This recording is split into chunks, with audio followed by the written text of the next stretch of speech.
What's up? What's going on out there in podcast land?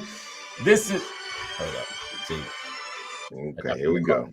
I got people calling me in the middle of my set. You know, they want my knowledge. That's what it is. They want my knowledge. But if you want my knowledge, you gotta come listen to the show. Here we are, Philadelphia Uncensored Sports Podcast. Sixers coming off a very, very good game. Very solid game. A 137-134 defeat to a very good Western Conference team, Denver Nuggets. I got to see where they rank too, matter of fact. I got to see what their ranking is. But I wanted this game bad.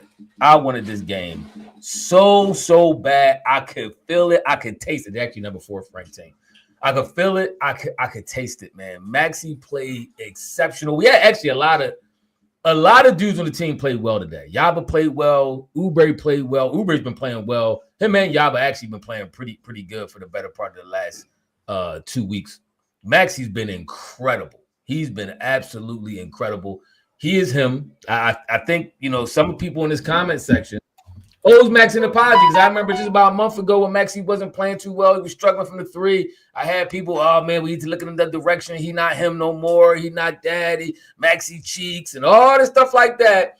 But now we see what I was saying from before. I said, just get a young man some time. Once he figures out, it's over. This dude is a certified baller. He is a certified bucket. Too bad his 40, how many points he ended with? 41? Two. 42 points wasn't enough. I think if he got that ball in his hands, and either one of the last 2 possessions, it was egregious. The last 2 possessions, Maxey didn't even touch the ball. If he had got the ball in his hands, either one of them last 2 possessions, this may have been a different outcome. But still, despite that, what a Herculean effort by a Sixers team who's undermanned, by the way, drastically undermanned, to take that Denver team down to the wire. What's your thoughts? Well, before we start, I want to give a shout out to the city of Philadelphia.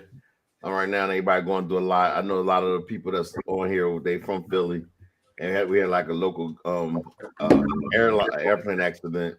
And I'm seeing a lot of comments with people saying that they're scared, they're nervous, and they're a little depressed. So hopefully we could just be here for each other tonight and just get our thoughts on the game. But it's gonna get better. So everybody's out there, we're just here to support. And if y'all want to talk about it, we can talk about it as well. It'd been nice of you to told me to do that before I jumped into the Sixers talking. That you want to come maybe like a complete slap behind. That's not true. And then you come here and talking about, you know, the plane crash with, you know, some people lost. But you're right.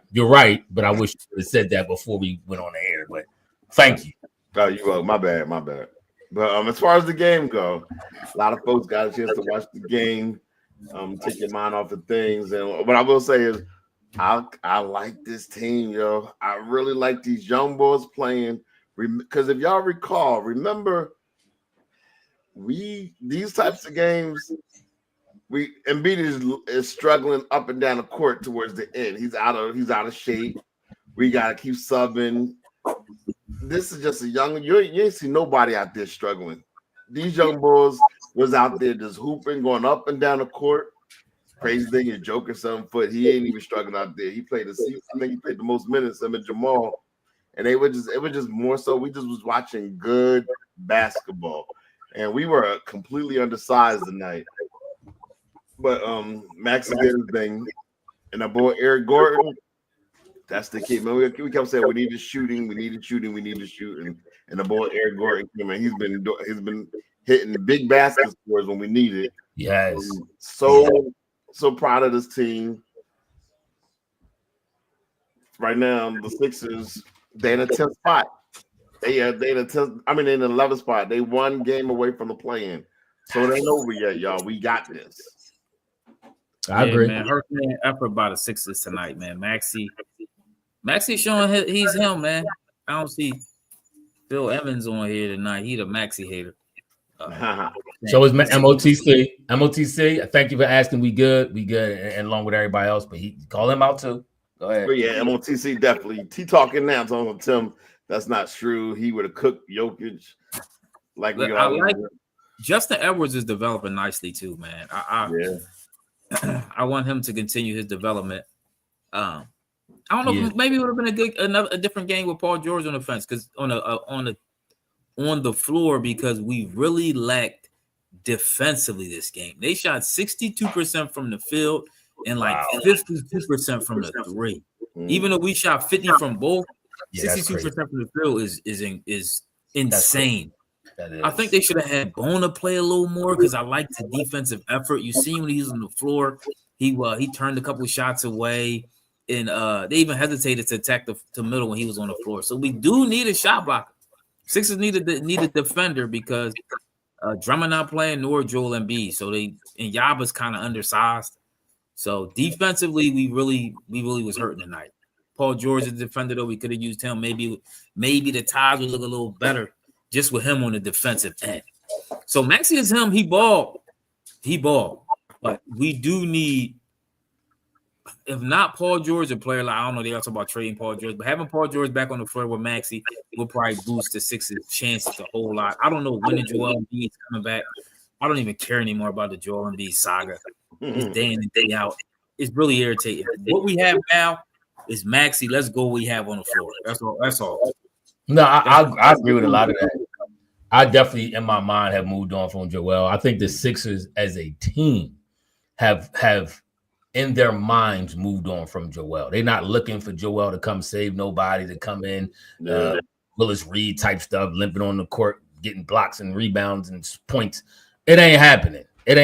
Joel ain't even in a rush to get back onto the floor. Nope. What I do like about this time with the injuries to Martin, to Paul George, to B, you are getting a lot of young boys in there and getting some valuable minutes, man, which is going to pay off more than likely next year when these dudes get this. These minutes. If we make the playoffs, it could, help a little bit like that. But you see Ricky Council, like Ethan mentioned, Justin Edwards, them dudes getting this valuable clock and very intense playoff feeling type games. This is good, man. This is good. I'm liking this a lot.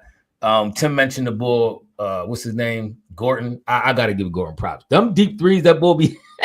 He must set up shop in practice and just shoot right from that spot. Yeah. It's like it's not even a thought. He just grabbed that draw, and as soon as he get it, he pull up, bang, bang, 3 for 3 from threes tonight. That was impressive. Yeah. Any Denver fans, if y'all on here, the Bull Joker is special, man. I remember before we was having conversations when B was playing at who was the best center in the league. I gotta apologize. Can I apologize? Go ahead. I am sincerely the floor is yours. For saying that Joel Embiid was better than Joker. I shouldn't. Those words should have never. First of all, his basketball IQ is on a whole nother. Slap yourself. When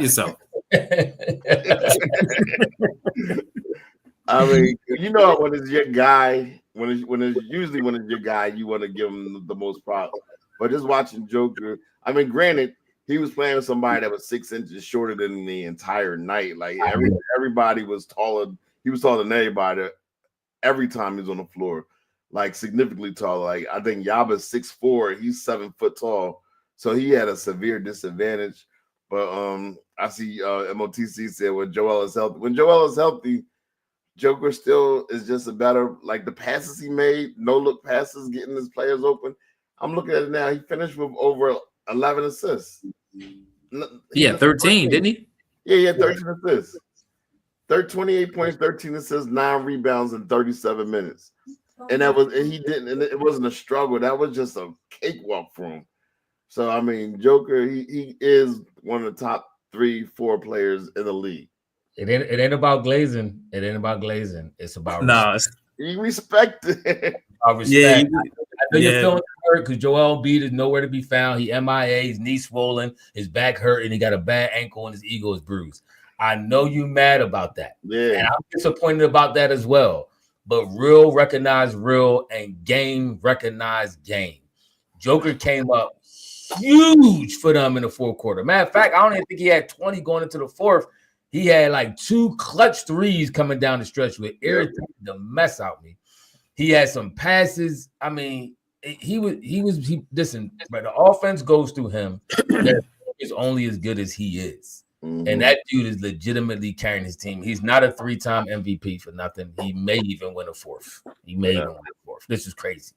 He's taking the league. I mean, he's ball. He ball. I can't hate on that. The only thing that the main thing that irritated me about this game for real, is that the last 2 possessions of the game, Maxey didn't touch the ball.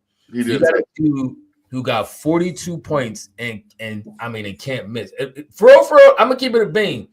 When Maxey plays smart, he's unguardable. Because of his speed, because of how well he normally shoots the 3, even though he was struggling the earlier part of this year, he's been getting back to normal.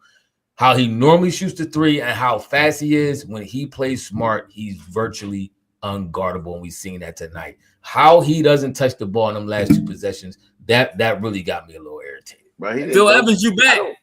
Phil, you owe Maxey an apology. Yes, Phil Evans, get on here, apologize to Maxey. You were saying he's not him. He can't carry the team. He can't come on here. Listen, Maxey has been showing off. He's been showing off, man. I just hope when they start getting pieces back together, we don't take a step back before we take a step forward. You know, you gotta come. Everybody got gels a team, figure out how to play together. See, that's the only problem when we missing people all season. All of a sudden when they jump in the lineup, it throws things off. You know, so I just hope that don't happen. Paul George, I don't think he missed enough time to throw anything off. But SF said something too. He said, "You do want these young guys to play." I know when Paul George, Joel Embiid, and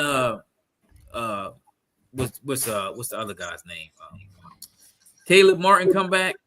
I know it's going to take from some of these young guys minutes like Justin Edwards and Ricky Council. What I hate to see, but you still got to figure out how to get these guys, how to develop this young talent. You still got to figure that out.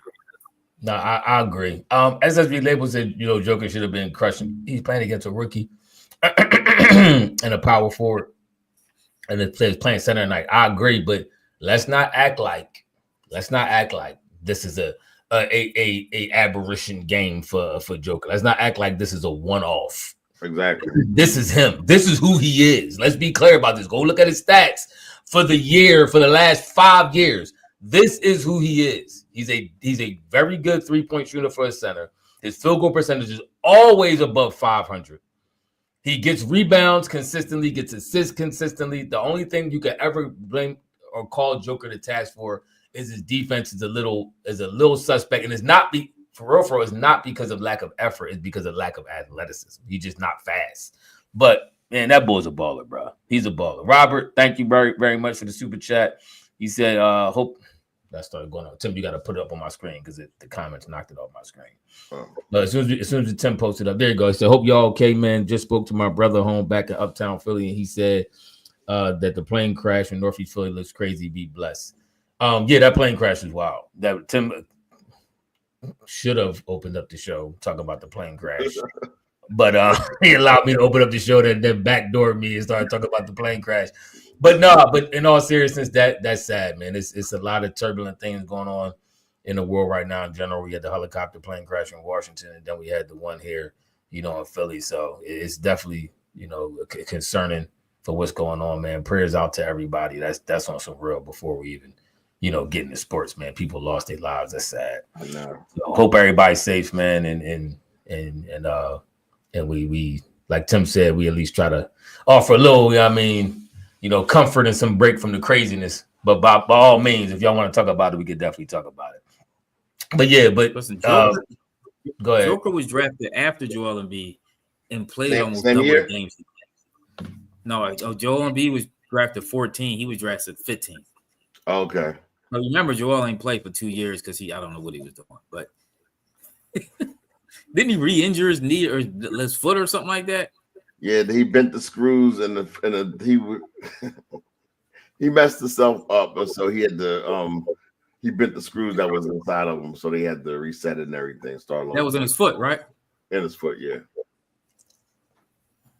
This is not a Joel Embiid bashing tonight. We're gonna wait till he come back. We're gonna wait till he come back for that. In the meantime, this is big. This is big up Max because Max didn't make the All-Star game either, man. Which I didn't look at the All-Star roster. I know Tim posted on our chat. I didn't really look at it to see who made it above him. I know Trae Young didn't make it. and I know Kyrie didn't make it. I actually think Trae Young probably should have. If it was between Trae Young and Maxey, I might give it to Trae. I might give the nod to Trae because of his total package with the scoring and assists. I don't know what his field goal percentage and stuff is. I don't even know what their team record is. But just from team record was the alone, biggest reason. What you say? I think the team record is the reason. Like, what's the team record? They're to Atlanta. No, I'm talking about our team record was so terrible. Atlanta ain't far. They only got 3 wins ahead of us. They 22-26. And then Maxey that was the only thing I think. Trae, who you giving it to? I'm giving it. Let me look at Trae. I gotta look at Trae stats. Right. I mean, what I do know about Maxey is Maxey was struggling early on. If this Maxey, the last 2-3 weeks, Maxey was what we graded it off of, it's not even a contest. But Maxey definitely field goal percentage wise, especially his 3-point, he was struggling. He was turning the ball over a little bit more than he normally has. But like I said, to me, it was just a transition. It was a transitional period, the learning period. And now he found his niche. And Maxey is him, 42 points, 9 assists, bro. The crazy. He wasn't gonna make it over Darius Garland. They got the #1 record in the league, or at least in the East. And then Dame Lillard, they third in the East. So you got Trae those is 22 and 11. Trae ain't playing that good. He only shooting 40% from the field. Be honest with you, that's no. He's not. He's shooting 48 from the field. 40%. And his true field goal percentage is 48. Not true. I'm talking about his field goal percentage overall. Yeah, but you gotta look at what is 2-point percentage. That's what you was doing. That's what Maxey. No. I mean, we can look at that. Listen, we had an argument specifically about what he was struggling on. That's his 2-point percentage is still bad. It's 45. It still ain't great. 45. 45 ain't bad though. I mean, his 3 is 34. He gotta get that 3 up. He jack a lot of crazy threes. For a smaller guard, 45 ain't bad. That's a little under every other shot. I could take 45%. You need to be 45 and up. You start getting lower than 45, you start running into trouble. But your overall field goal percentage, though, you know what? For your 2, you might be right, Ethan. For your 2 might need to be close to 50 because your overall field goal percentage should be about 45. That should be your overall field goal percentage. So wait a minute, Brunson made it, didn't he? Yeah, I think Brunson made it. I think he's a starter. What's Jalen stats looking like? Well, we got a New York fan, Wild Boy Trey. He said, "Who cares? Them better than Brunson." Listen, Maxey is right. Maxey there with all. Maxey is there again. When Maxey plays smart, he may be the most unguardable guard in the East right now. I'm telling you, the dude. He's up there. He's getting up there now with Donovan Mitchell because Donovan Mitchell to me, that dude is very, very good. Yeah, Mitchell is a baller. He's strong. He done worked out. He got his size, some size on himself, and his field goal percentage for the last couple years has been nothing short of spectacular. Very efficient shooter from 3 and from 2. That's where I want to see Maxey in that range. I'm gonna pull Donovan's stats real fast while y'all go ahead and do y'all thing. And I'm gonna tell y'all how impressive this dude has been because his stats been off the chain, bro. Stats been off the chain. Let me take a look at him. Donovan Mitchell, this year, let me get in on it, is shooting from field goal percentage. Overall, field goal percentage is 45%, that's where you should be at for a guard. His 3-point percentage is 40%, 39.8. That's 40% from 3. His 2-point percentage is 50%. And he's giving you 23 points a game right now. Last year, he was giving you 26. His stats is similar this year to what they was last year. His actually overall field goal percentage last year was 46%. He's playing incredible. His field goal percentage used to be terrible when he was over at Utah. There used to be. Oh yeah, he got it. He tightened his game up. I had to agree. He did tighten his game up. He did. He was just a jack artist over there, but he was like baby Maxey over there. But he's very efficient, very more efficient. Just like Maxey's Maxey's coming to his own, man. I mean, at Sixers organization. I don't know what that was. Sixers, again, somebody's phone right in the mic. Sixers organization have a problem, but it's a good problem. You got Maxey, who's taking over the team, and you got Joel Embiid ready to come back. So Nick Nurse really has to. I'm really interested to see how the first game's going to look with Maxey and Joel Embiid back in the starting lineup. I really got to see how the flow is. Maxey cannot take his foot off the gas. To me, Maxey used to every time Joel was beating the game, Maxey was always he will always be passive to Joel and let Joel take over. Maxey gotta be him now.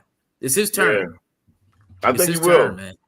But Joel also gotta be a little patient too. He gotta recognize that he's a co-star, not the full star. He's a co-star. He's still a lead dog. He's not the bus top billing. He's not the bus driver no more. But he got to share that top billing with Maxey now. He's pilot. He's pilot and co-pilot, and Embiid is co-pilot. Okay. You have to be. But Norm McCoy, what's up, man? Good looking out on that super chat. This one hurt.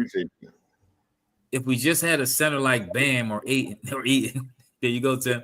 We could win more of these games without Embiid. Points in the paint and rebounding.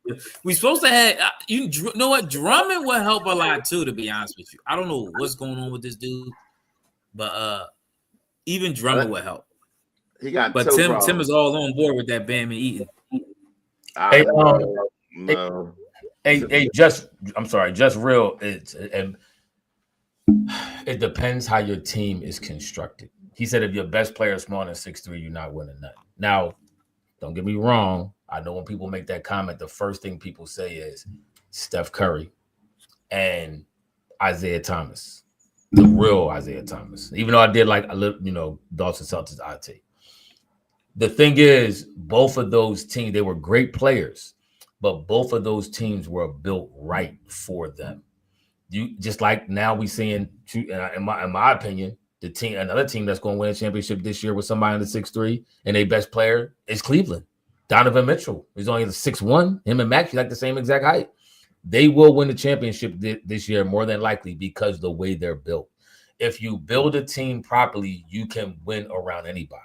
Remember, they thought for a time you couldn't win around somebody like Jordan. It had to be a big man league. You needed a center. Your best player had to be 6'9", 7 feet. Yeah. Jordan used that. Now they start building around more guards. So you just got to build your team properly, just like the Sixers. Sixers could have won with that AI team, if I feel we didn't have all them injuries. Now, granted, I'm naming exceptional talents, all-time greats, but if you build a team properly, you can create an atmosphere of winning, and you can help those players like Steph, like Donovan Mitchell, like Maxey become all-time greats. With all-time greats is really big. You become all-time great really when you win. There's a lot of great players in the NBA, but when you start winning, that's when you become all-time great. We build this team properly, we can win with Maxey.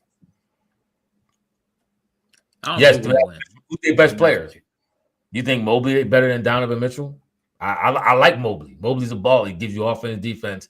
I'm still saying Donovan Mitchell. You said Mobley was their best player. Who said that? Ain't nobody say that. Did they? Mobley can't even stay on the court. He's hurt every other game. Donovan Mitchell is definitely their best player. I agree. What you call Brunson's another one. They would have went further. Knicks would have went further if Tom Thibodeau knew how to take the foot off the gas when it came to minutes and gave his every single game. It's a little bit time. You got cripples out there. They might have been in the championship last year, and their best players is Bull under 6'3". So yeah, I agree with you. It's how you build. They built their team around him nicely. It's how you build your team. That's what it comes down to. All this short player stuff and all that. It's how you build your team. And Sixers didn't, in all defense, Sixers didn't build around Bede properly either. When we were trying to make Bede our focal point, we didn't build around him properly. Then obviously Bede had the injury issues, which didn't help our situation either. But that's why we got what we got. You build properly, you win. It's a very simple game plan. I don't know, man. That Sixers team. We should have beat that Toronto. We should have had our chip in that with that Toronto year with Jim. That was bad coaching. That was a good team. That was bad coaching. Hold on. Didn't Joel Embiid get sick 2 games? He did, but we still had enough firepower to win that. We had Jimmy buckets. We had shooters in the bull. What's his name? The white bull. JJ Redick. We had a young Ben who wasn't in meltdown form at the time. Joel Embiid had like 9 points one game one series that game, didn't he? Yeah. Didn't Joel Embiid have like 9 points in a game in that series? I think he did. It's so much. I just can't remember. No, it's been so long ago. But speaking of which, the trade deadline is next Thursday, February the 6th. Are y'all interested in making any changes, or you just want to ride out with the squad we got now? I'm riding out with the team. Nobody's healthy. I would if somebody would take Paul George off our hand, I would send him somewhere. Who, Joel? Paul George. Who you trying to get? You trying to get a fan or something? Jimmy. Oh, for the Jimmy? Jimmy not. We can't even talk about Jimmy's not coming here, yo. Jimmy's not. Jimmy mess around and veto a trade if they try to give him this comeback to fight. I don't think he's coming nowhere near Philadelphia. He's suspended indefinitely. If the price is right, he'll go. He said he'll go anywhere except for one team. And who's that one team? I can't think of that one team. It was like us? Huh? Is it us? No, it wasn't us. He just said it was just any team but one team he wouldn't go to. I can't remember that one team was. Phil said give up the dream of trading Paul George. I agree. I don't think Paul George is getting out of here no time soon. I think we stuck with Paul George. All we can hope for now is, like Ethan said, that he give us some valuable minutes, at least defensively. If we would have had him in this game starting beside instead of Edwards, I do think it would have made a dramatic change. I do. Because you seen what Denver was doing to Maxey. They was putting their best defenders on him and they tallest defenders. They was rolling Gordon his way. They was rolling Porter his way. They was trying everything they could. They was double teaming Maxey. This was an incredible performance by Maxey. I don't want to leave this show and leave people not understanding how incredible of a performance this was. I mean, he single-handedly, he had help, so I want to say single-handedly. But he led the charge and almost got this victory, man. And I still believe if we'd have touched that ball in the last 2 minutes, we'd have won. But I say all that to say, Ethan is right. If we'd have had Paul George, we definitely would have had some better defense, and they would not have shot 62% from the field. Yeah, Justin Edwards cheated on that one play with he tried to get us. Joker gonna make you pay. Joker gonna make you pay. And Joker, that's exactly what Joker did. He should have cheated. But that was a young boy. He could learn from that. That was a young boy move. I'm like, you're not gonna get him on an okie doke. And sure enough, Joker found the open man and bam, a layup. Don't. Justin can play a little bit. That was a nice move. He did the spin on Westbrook and through the hoop. He got some moves, and he got a smooth stroke too. He got some moves, man. Pause. MOTC, I know you're a Bede fan and you love glazing Bede. If Bede comes back and Maxey takes a back seat, that will be the worst thing that he can do. And I'm not saying he won't.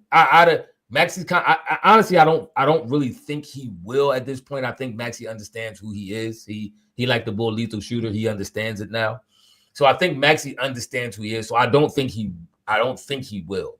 But Maxey can be a nice guy at times. So if he does, it wouldn't surprise me either. But if he does, it will be dumb. It will be the dumbest thing he could do. Why would you take a back seat to a dude who's not going to play every game? Even if B come back and say, yo, I feel good enough to play for the next month.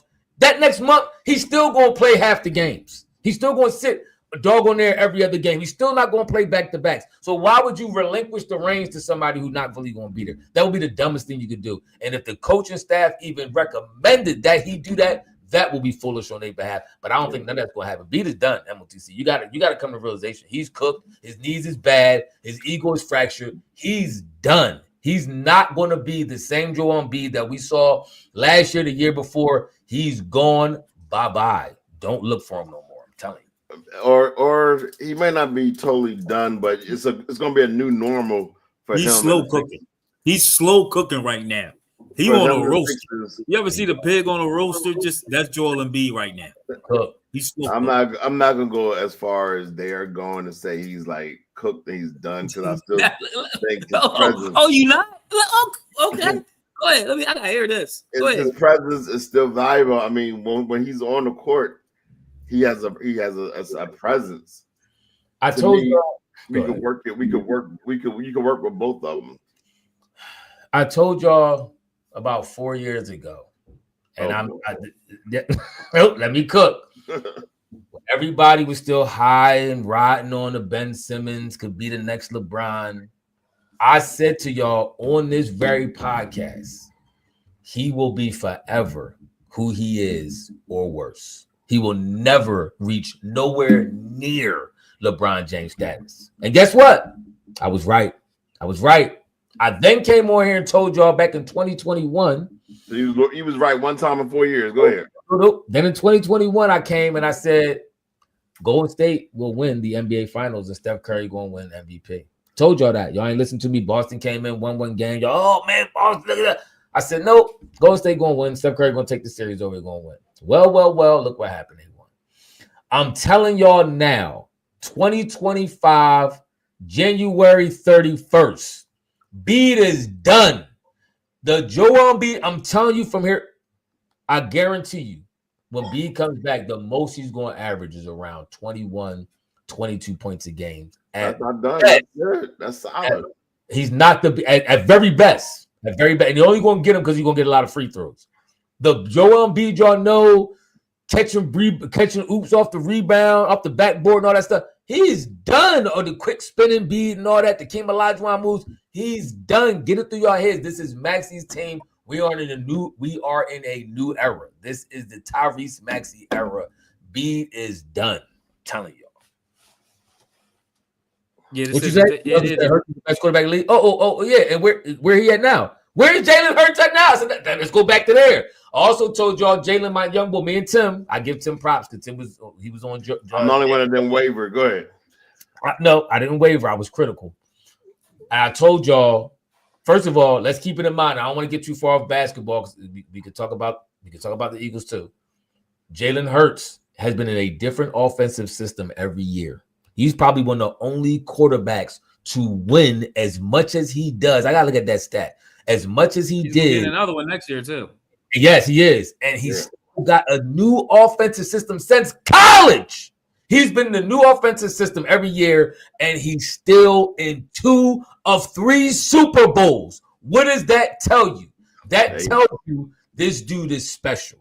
And if he had a consistent system, this is why I wish Nick Sirianni would actually develop his own offense or be good at it because he tried to. He's not good at it. Yeah, he's just not good at it. You know what? This is y'all keep. It's really not new offenses. It's just new nuances because because if you notice, we've been doing that RPO screen pass to Devontae Smith for 3 years. That's the only thing we kept out of all the plays. We've been doing that play. All this did was add some motion and stuff into the offense. That's really all. We still do the read option. We still do the quarterback draw. We still do a lot of things that we've been doing though. So it's not totally new. It's still a different coach calling plays. It's still a different philosophy, all that kind of stuff. But I don't want to get sidetracked with Eagles talk. I just want to tell y'all, and Charlie, it started because Starscream went to call me out on calling Jalen Hurts, and I want to refresh his memory that Jalen Hurts is in the second Super Bowl in 3 years. But however, y'all said it earlier. This is not to bash Joel. I'm not trying to get him to bash Joel. He's not even here to defend us. He's not even able to play to defend he's not even here. His own legacy. All I'm saying is we moved on. The team has moved on. We balling. We was on a 4-game winning streak.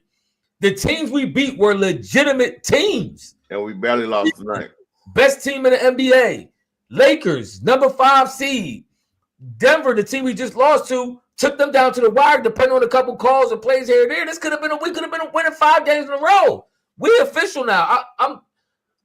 You have to move on mentally from Joel Embiid, or you never going to move forward. The Sixers are moving forward now, and the future looks bright. Future looks bright for me. I'm good.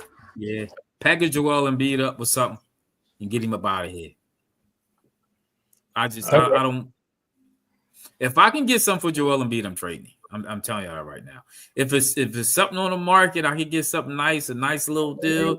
If I can get AD, he's out of here tomorrow. I promise. Why we thinking AD put up 42 points a game? LeBron ain't let AD go nowhere to bring a Joel in. They're trying to say AD's on the trade together. They're trying to say AD's on the trade. Not for Joel. Yeah, I think Joel might be a. LeBron got to sign off on that. Yeah, bring Joel in for Joel. I'll do that trade. I'll do it. But you think Lakers are stupid enough to do that? Maybe. Nah, come on, Tim. Lakers ain't that dumb. There's no way in the world. We'd be nice too, because him and Yaba and AD down low. Because Yaba I told y'all, he's like a baby Barkley. That boy is Joel Embiid better than AD? Not now. No, he's done. Joel done. We saw that in the Olympics. Remember, they tried to make it a big three, but it was just a big KD. It wasn't even like that. They had to sit Joel down. Remember, they wanted it to be the KD. It really was supposed to be the big four. It was supposed to be LeBron, Steph, Embiid, and KD. That was supposed to be the big four, and everybody else had to be just get in where you fit in. What happened was B kind of got exposed to playing in the Olympic Games. Then they said, okay, we're gonna make you part of the rest, and then it became a big three, just Steph, LeBron, and the KD. Yeah, listen, you're right about that, but I don't think people trying to say the Lakers might be dumb enough to do it. I don't think nobody dumb enough to trade for Joel right now. I don't. Like Ethan mentioned this before. Will he even pass the physical? Every time you turn around, his knee is swelled up. So will he even pass? You meet it. He wouldn't even pass the physical at this point. So no, he won't. He's not passing physical. What are we even talking about? Joel's here. He has to remain on the bench. If he comes and contributes, clap, clap. If he comes to contribute, this is what he's going to get. If Paul George comes to contribute, this is what he's going to get. This is where we at right now. We got to depend on Edwards. We got to depend on Oubre, who's been playing exceptional. Yabuselle somebody mentioned this earlier, had a career high, the game of his life. He was balling. Outside of the last 2 days, we got dumb. But he had the game of his life. He was balling. Gordon's knocking down threes, Steph Curry style from doggone near the parking lot. Yeah. So the team is doing what we got to do. I'm good where we at. I'm good. Yabuselle to be built like a baby Barkley. He does get off the ground.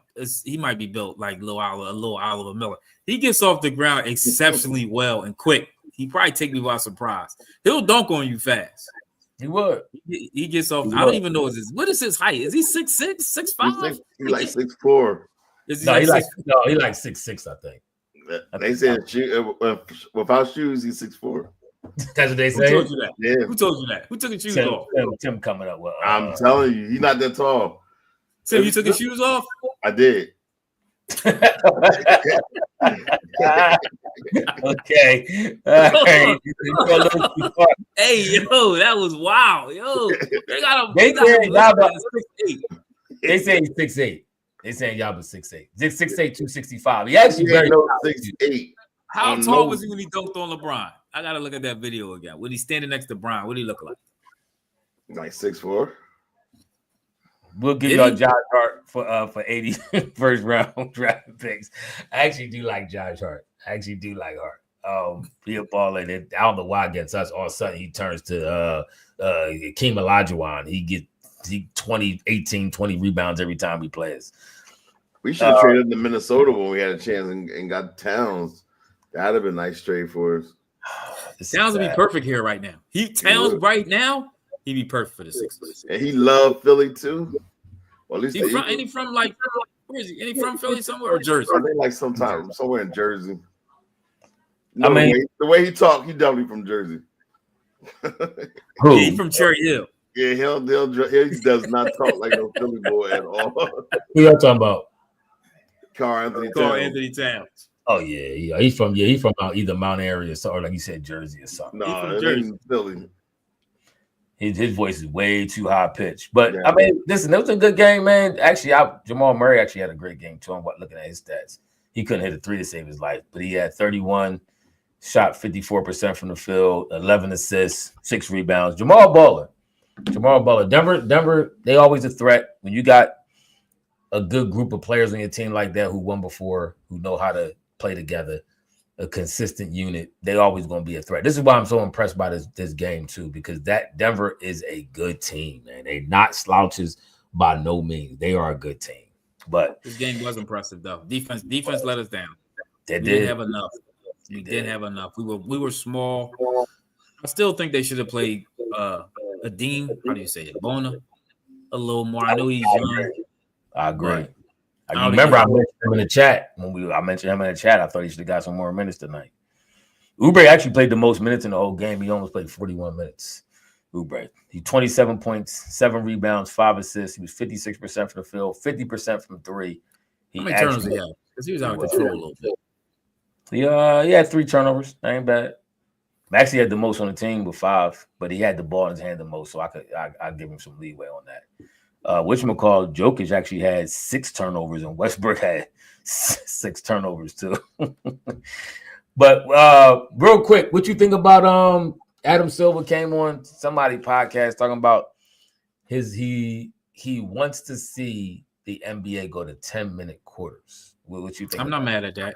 That might help the players a little bit too with all the injuries, playing a lot. Joel Embiid, and it would get them used to the world.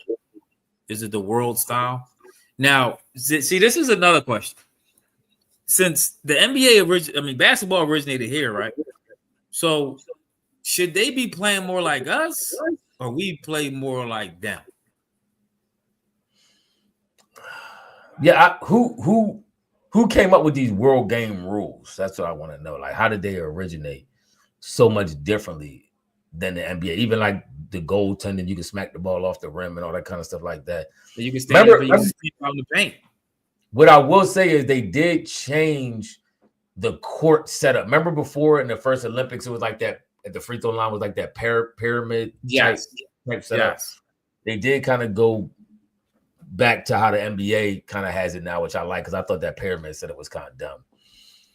But yeah, as regards to who rules you should be following, I mean, I would say I guess the US since we created the game. So I don't know how much influence we had on. I'm assuming everybody pitched in their ideas with these Olympic game rules, and then they get a committee to vote on the ending rules. Tim might know. Tim, do you know anything about the Olympic committee rules and all that kind of stuff like that? Basketball rules. What as far as we talking about Adam Silver talking about going to 10-minute quarters. Yeah. Because the world basketball, so they all play. Right, but this is my question though, Tim. That's what I said.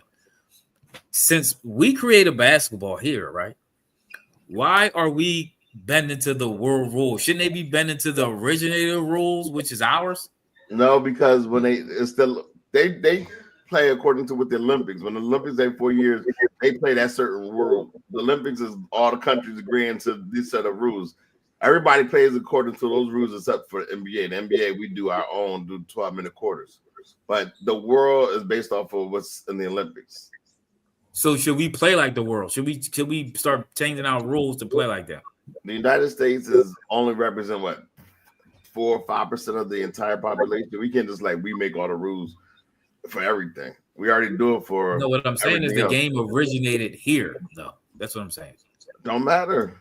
Hold on. That's like football. That's like us football, and then we start playing soccer or football. Now all of a sudden we want to change the rules to some way different. Then all the rules are changing. And you got to go according to the rules of the world. You can't just make up your own stuff just because we created something. I mean, would it be that making up? They changed the rules from where it's like from what it was. But they changed the rules. This is the thing. They changed the rules. Rules evolve all the time. Remember the 3-point lines to be certain places, then they go up and down according to what's agreed upon. No, what I'm saying is, go ahead. When the game first started and the world started playing with the NBA, I'm trying to figure out what was. I guess the rules was the same when we had the Dream Team. When we had the first Dream Team. I don't even know what the rules was then. It was still no goaltending. You could smack the ball off the rim and all the other stuff. I'm not sure what the rules. I think you could still smack the ball off the rim if I'm mistaken during that time. I mean, my thing is, it wouldn't be a bad thing to acquiesce to the rule of play for the majority of basketball players around the world. So if they're saying the majority of ball leagues is playing 10 minutes, we don't even want to play in 12. To me, you got to look at the advantages and obviously disadvantages of changing that 2 minutes. The advantages, like Ethan said earlier, about players maybe less injuries because now you got less wear and tear. Disadvantages, records, and all that kind of stuff. You know, points now go down. LeBron would never get caught. LeBron ain't never. You change the rules in 10 minutes. LeBron ain't never going to get caught. Steph Curry 3 record probably ain't never going to get caught because he's still jacking up threes. So it's a lot of stuff that may happen based on. It's probably more records affecting if you change the minute to the game, and then TV contracts, maybe because now you taking 8 minutes off of the game. So how many commercials can fit in those 8 minutes? So now what's your revenue going to look like? It is some stuff you got to finagle with that. Yeah. But as regards just the 10 minutes from the 12, I don't know if it would be that big of an impact on the game or not. Either way, I don't know. Either way. So if it ain't, sometimes when they say it ain't broke, don't fix it. You might not want to change it, but if you do change it, I don't think it's that big of a deal. Like I think how you call the game is the more important thing to me. Right? They follow like FIBA, like they start all of the basketball rules. Like all the basketball organizations around the world follow whatever FIBA says. So FIBA is like, listen, they define the rules, and all the other organizations follow it, except for the National Basketball Association. But every other organization around the world, they follow that one because that's what they follow based off the Olympics. FIBA, if you want to change it, that's all they do. That's what the United States would be doing. They would be falling in line with FIBA. Yeah, I think they would. To me, keep the 12 minutes. That's what you are, but change a little bit of how you call the game. Call it a little more like they call it, like reffing the game. I agree with that. I mean, I'm y'all know me. I've been a big proponent of them letting the players play a little bit more and stop being so quick with the whistle. I hate that. Even in the NFL, I think sometimes they're a little too quick with the whistle, especially when it comes to Chiefs. But that's neither here nor there. My thing is, I know some players before, not necessarily players, but talking heads was talking about decreasing the NBA games played from like 82 to 72. I think that would be. I think that'd be great. But would it be better to just decrease the time of the game instead of taking away games? Or do you think it's better just to take away the games and keep the time? Taking away games is really taking away records too. That's 10 less games. I know. I'm just asking. That's 10 less games for threes. It's a lot of 82 is a lot of games. It would, to me, be honest with you, them strike seasons when they was playing the 50 games, that was more exciting basketball to me. They took remember the year that was during the vaccine, the whole thing with COVID, we played 72 games. It might have been less than that. I thought it was like 60 something. I thought was it 72? That might have been 72. I think it was like 72. Charlie said another disrespectful. Listen, no, I mean, but Charlie, you can't get caught up in wanting things to stay the same forever and not being willing to at least try something new and experiment. One of the things the NBA is looking at, they talking about, their viewership is down and all that. So now they want to see what can add to viewership. One thing that everybody talks about that makes the tournament so special is the one and done, John. That's the college basketball tournament.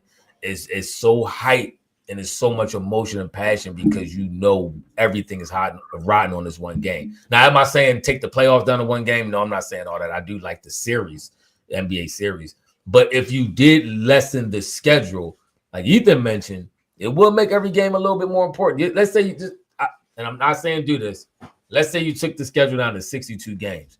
Do you realize the importance of every game now instead of an 82-game schedule? You're talking about 20 games off. Is the first round still best of 7? Yeah, they increased it. Remember that? Yes. You see best of 5, then they went to best of 7. Exactly. And then remember the NBA, the championship, the finals would be 2, 3, and 2. Remember that, John? They used to play the 2 home games. You got the 3 away games, and then you go back to your 2 home games. They changed all that too. So stuff has been changing before. It ain't like stuff, they didn't experiment with stuff before. So, Yeah, it was 72 games the 2021 season. Okay. That was 72? Yeah, it was 72. Okay. All right. No, I mean, listen. I'm not stuck on doing one particular thing just as long as it don't hurt the game. If you're going to make a decision like that, you better get your analytics right because you don't want to damage your product even further. You want to keep your product. So I do think you should start with little tweaks. Like Ethan said, the way you ref the game, I think is a huge, huge thing in making the game a little bit more watchable. Like even tonight was a good game. I think they could have held off the whistle on some plays, here or there. I think they was a little too quick with some of the whistles. some of that stuff you just gotta let play, man. They basketball players are gonna be physical contact. You gotta let them play. You can't call everything. Yeah.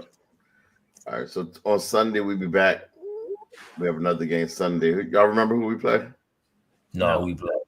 I was actually the Chiefs. Sunday the Sixers. Who the Sixers play Sunday? Do we remember who we play, or do we know who we play? We play Boston. It's the 6 o'clock game on ESPN. That should be a good game. So we'll be back. At least you be watching the Eagles, so at least we'll be still watching them. So hit us up. We'll be here. And we thinking about doing a live stream of the Super Bowl. Yeah, what's your thoughts? Hit us up in the comment section in the chat, either live or after the fact, to see if y'all interested in something like that. We are thinking about something like that. So we'll see what we got for y'all. So like, comment, subscribe, hit that notification bell. Catch